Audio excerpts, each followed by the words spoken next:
కానీ హత్యాయత్నం చేశారన్నారు కదా మధ్యాహ్నం అంటే ఇక దేనితోని కొట్టారు వాళ్ళొచ్చి? అసలు ఎట్లా అటాక్ చేశారు? కత్తండి. కత్తితోని. ఓకే. ఎనకాతల అయ్యో! ఇది ఒక పెద్ద కథ అయిపోతుంది.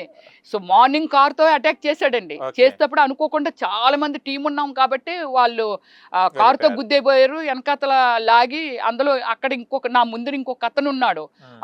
అతని పేరు ఖుషి అనేసి అతనున్నాడండి. ఓకే. అతనికి ఏదో డీల్ ఉందట. అతన్ని ఒక 10 కోట్లో 9 కోట్లకో ముంచేసాడట అతన్ని. ఓకే. ఏది రెంట్‌కిచ్చి అన్నీ చేసి అడ్వాన్సులు తీసుకొని డబ్బులు ఖర్చు పెట్టించి అన్నీ చేసిన తర్వాత మళ్ళీ అతని మీద కేసు పెట్టి అంటే ఒక్క దుర్మార్గం కాదండి. హ్మ్. ఇప్పుడు రమ్యశ్రీ ఉందనుకోండి, రమ్యశ్రీ గారి మీద ఇంకోటి మీకు సీక్రెట్ ఓపెన్ చేస్తున్నాను, ఎంత దూరం వెళ్తుందో తీసుకొని ఏంటా వెళ్ళండి. సీక్రెట్?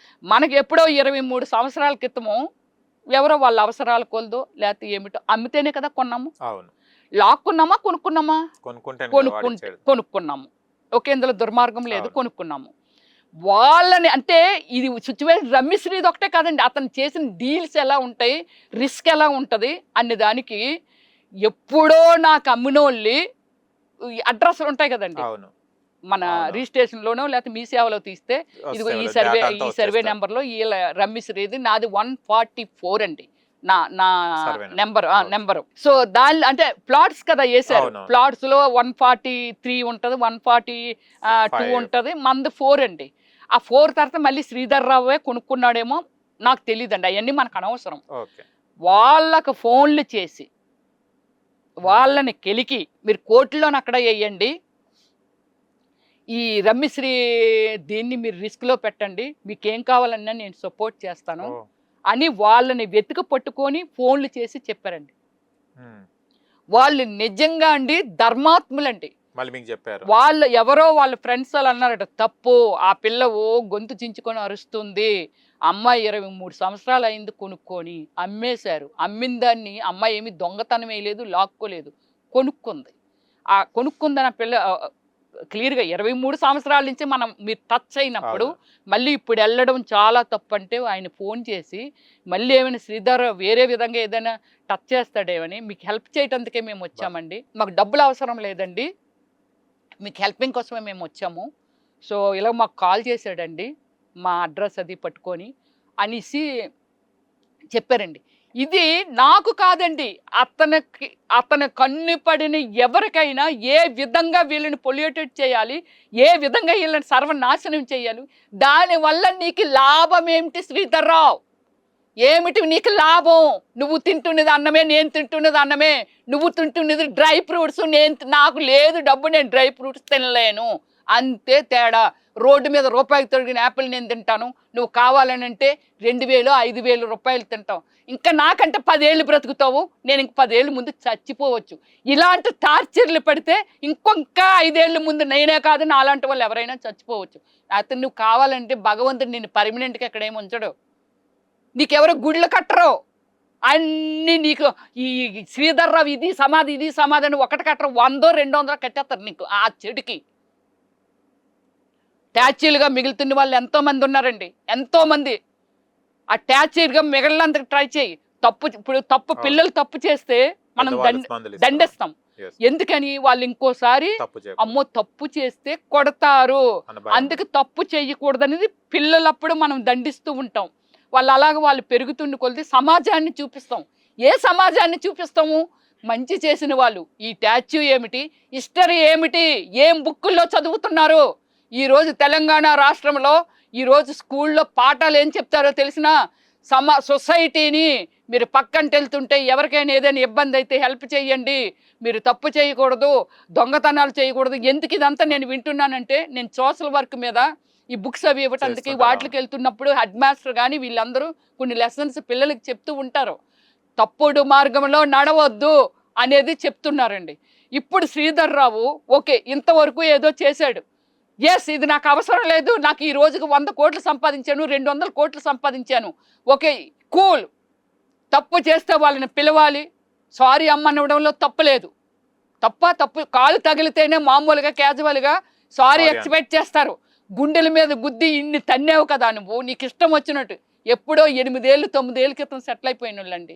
అంటే అందులోని ఏ ఒకటి కట్టుకొని ఏదో ఒకటి చేసుకుందాము అని అనుకొని ఉన్న వాళ్ళు ఈ రోజు మానసికంగా కుళ్ళిపోతూ బయటకు వస్తే శ్రీధర్రావు ఏం చేసేస్తాడు అంటే దానికి ముందు ఎలాంటి ఎఫెక్ట్లు వాళ్ళకి ఇచ్చాడో నేను ఇంతవరకు శ్రీధర్రావు వల్ల నేను ఒక్క మాట పడలేదు, మొన్న ఇచ్చిన ఇది తప్ప నిజంగా నాకు తెలియదండి.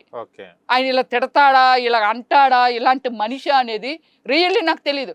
ఒక శ్రీధర్రావు గురించి మాట్లాడాల్సిన అవసరం రమ్యశ్రీకి ఏంటి చెప్పండి, ఎందుకు వస్తుంది? వాళ్ళు చెప్తున్నారండి, ఏమండి రమ్య గారు మీకు ఇంకా తెలియదండి, మాకు అర్ధరాత్రులు ఫోన్లు వస్తాయండి. రాలేదు, ఇప్పుడు కాదండి, ఈ ఇన్సిడెంట్ జరగక ముందు నాది అక్కడ ఉంది కదా. జరిగిన తర్వాత వచ్చిందా మళ్ళీ ఫోన్లు ఏమన్నా? జరిగిన తర్వాత కూడా రావండి, ఎవరితోని కూడా ఫోన్లు చేయలేదు. ఎందుకు చేస్తాడు ఆయన? బయటకు వచ్చేసింది కదా అంతానా. ఓకే. ఇంకొకటి నేను విన్నాను, ఒక వీడియో మనం చూడడం జరిగింది, నీకు అది చాతబడి చేపిస్తాను నేను, నా 14 రోజులలో చనిపోతారని వినడం. నన్ను కాదండి, అదే వేరొక వ్యక్తి ఎవరో, అదే మన ఎమ్మెల్యే గారు ఉన్నారు కదండి, జూబ్లీహిల్స్ ఎమ్మెల్యే ఏంటి ఆచంట మాగంటి గోపి గారు, మీకు తెలియదండి. ఆ మాగంటి గోపి గారు మనకి చనిపోయింది, అదే మనం చనిపోయారు కదా, చనిపోయారు కదండి. వాళ్ళ సినిమాకి నన్ను అడగడం జరిగిందండి. రబన్నో ఏదో మూవీ చేసినప్పుడు ఒక మంచి సాంగ్ లారెన్స్ గారితో మంచి సాంగ్ అది ఉంది, క్యారెక్టర్ కూడా ఉంది. అప్పుడు ఎందుకు నాకు డేట్లు అడ్జస్ట్ కాలేక నేను చేయలేకపోయాను ఆ సాంగ్ని, ఆ క్యారెక్టర్ని. సో నిజంగా చాలా బాధ అనిపించిందండి. ఆయన చనిపోయినప్పుడే ఒక ఫ్రెండ్లీ లాగా, టీడీపీలో ఉన్నప్పుడు ఏంటంటే ఎప్పుడైనా సరే నా బ్రదరు టీడీపీ కదండి, ఎప్పుడైనా మనం అక్కడికి ఆ పార్టీ ఆఫీస్కి వెళ్ళా లేదా మహానాడుకి వెళ్ళా నలుగురు పలకరించడం, సెలబ్రిటీని కాబట్టి కొంచెం గుర్తుపెట్టి. బాలయ్య గారితో నేను 2 సినిమాలు పెద్ద సిల్వర్ జూబ్లీ హిట్ సినిమాలు చేశానండి, నరసింహనాయుడు ఒకటి, సమరసింహారెడ్డి ఒకటి. అలాంటి మహానుభావుడు కడుపున, ఎన్టీఆర్ గారి కడుపున ఇలాంటి వ్యక్తి పుట్టాడన్నంత మహానుభావుడు బాలయ్య గారు కూడా. రియల్ అండి, బాలయ్య గారు ఎలా ఉంటుందో తెలిసిన పక్కన ఉంటే, నేను ఒకదాన్ని కాదు అందరూ ఉంటాం కదండి క్యాజువల్గా.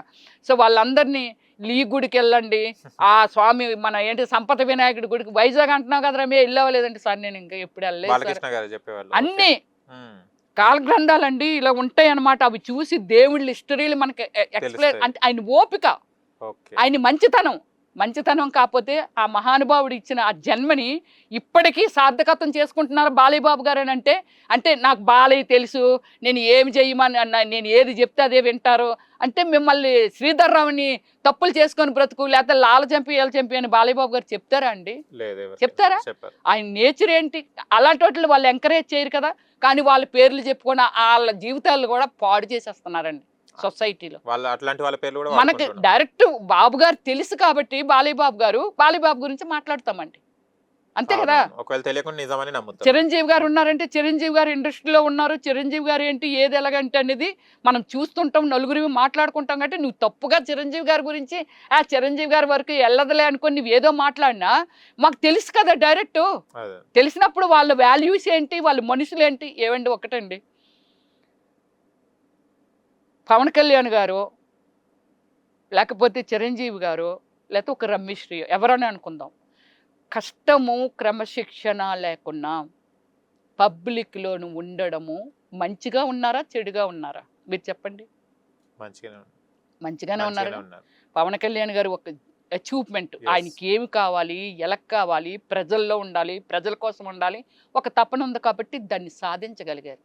భగవంతుడు కూడా తదాస్తు అని అన్నారు. మంచి మార్గంలో వెళ్తున్నారు. చిరంజీవి గారికి నేను హీరో స్టారు లేకపోతే ఇంకోటి స్టార్డమ్ ఏంటి అదేంటి, ఒక లీడరు, ఒకే దేశంలోనే ఒక సెంట్రల్ మినిస్టర్ అయ్యారు. క్రమశిక్షణ ఏమండి, ఏం వాళ్ళని తిట్టొచ్చుగా, ఎవరైనా తిడతారా? రాజకీయ స్టంట్తో తిట్టడం వేరా, ప్రజలు ఎవరైనా తిడతారండి? తప్పుగా మాట్లాడతారా? మాట్లాడు. ఈరోజు శ్రీధర్రావు ఓకే నీకు 1000 కోట్లు ఉంటే బొక్క, లేకపోతే 1000 లక్షల కోట్లు ఉంటే మాకేం కావాలి? ఈరోజు ప్రతి మనిషి శ్రీధర్రావు గారి గురించి ఏం మాట్లాడుతున్నారో చెప్పండి. రమ్యశ్రీ ఒక్కరితో చెప్పిందా ఈ కంప్లైంట్, లేకపోతే 10 మంది? అంటే నాది అయిన తర్వాత కాదండి, ఎప్పటి నుంచో ఆయన మీద అన్ని కంప్లైంట్లే, ప్రతి డీలు కంప్లైంటే, ప్రతి డీలు రిస్కే, ప్రతి డీలు దుర్మార్గమే.